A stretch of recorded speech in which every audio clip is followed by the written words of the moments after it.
The announcement came nearly 14 months after the murder of Jamal Khashoggi, the Saudi dissident and journalist. A spokesman for Saudi Arabia's public prosecutor read out the guilty verdict and the punishments on state TV.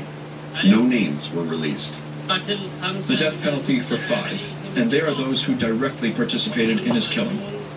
3 others received a total of 24 years in prison for covering up the killing, one that sparked a global outcry. Chilling new developments in the disappearance of Washington Post columnist Jamal Khashoggi. Saudi Arabia has admitted that the missing journalist Jamal Khashoggi died during his visit to the country's consulate in Istanbul earlier this month. In October of last year, the Washington Post columnist walked into the Saudi consulate in Istanbul, Turkey, to pick up documents for his planned marriage.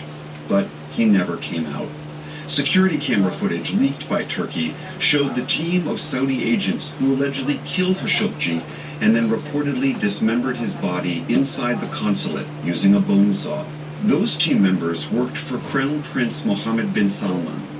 The Saudi leader has denied any direct involvement, though in September he signaled for the first time some accountability. When a crime is committed against a Saudi citizen by officials working for the Saudi government, as a leader, I must take responsibility. This was a mistake.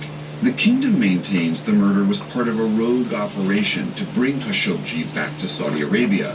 The court said his killing was not premeditated, but rather a, quote, snap decision.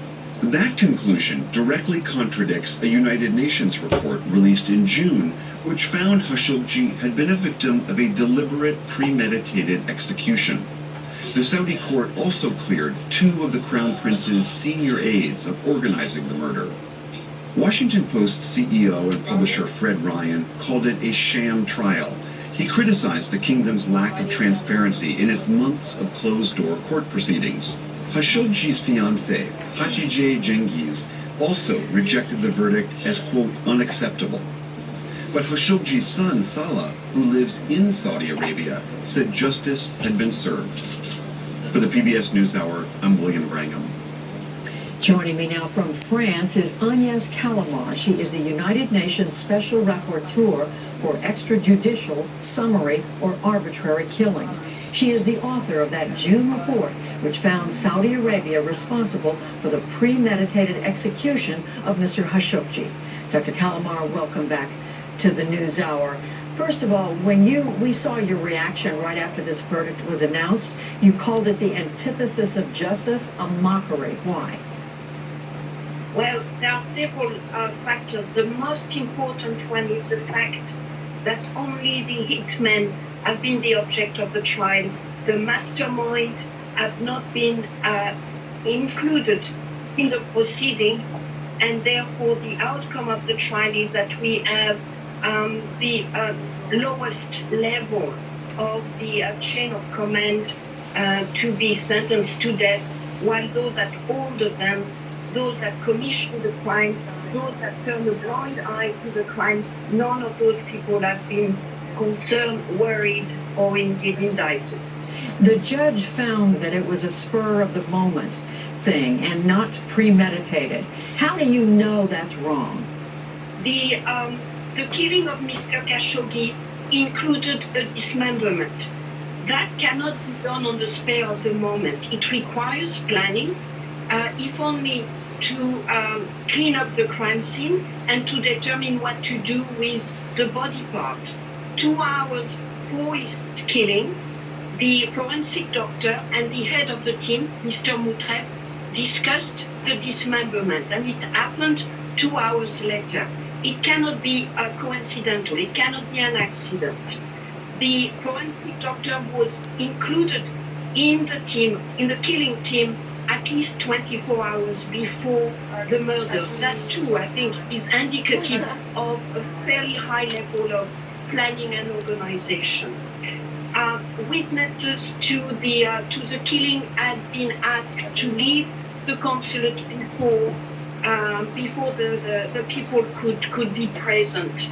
There is absolutely no indication that when Mr. Khashoggi was killed, that those present attempted to revive him, as you would expect if indeed it had been an accident. Do you have any idea what happened to that evidence and why it was not considered, not presented, evidently? Well, I don't know if it was not presented. I do know that the prosecutor argued, at least for the first 8 hearings, that the crimes had been premeditated.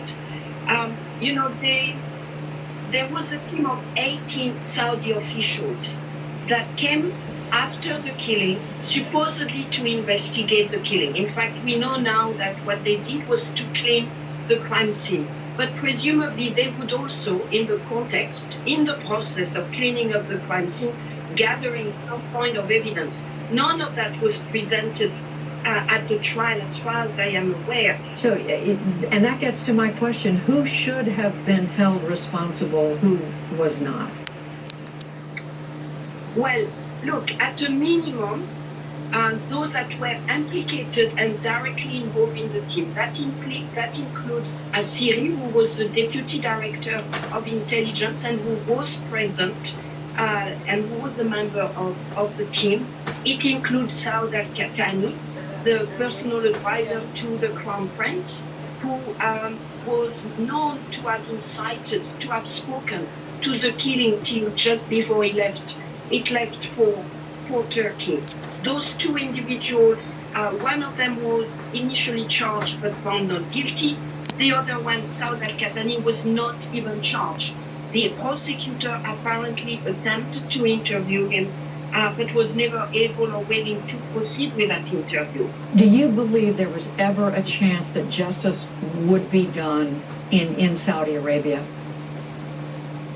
Look, I'm not naive. It is not going to happen overnight. It's not even going to happen over a few years, probably. That means that we need to look for justice elsewhere. We need to look for justice in the United States, where the FBI has a mandate to undertake an investigation. We look for justice with the U.S. Congress that has made that specific request last week for the director of the National Intelligence Services to issue a report on who ordered the killing. That will be a very important test for the independence of that director and his ability to provide us with a full truth over who ordered the crime. So I think there are other ways for the truth to be delivered and for some form of justice to be rendered. Agnes Callamard, thank you very much. UN Special Rapporteur for Extrajudicial Executions. We thank you. Thank you.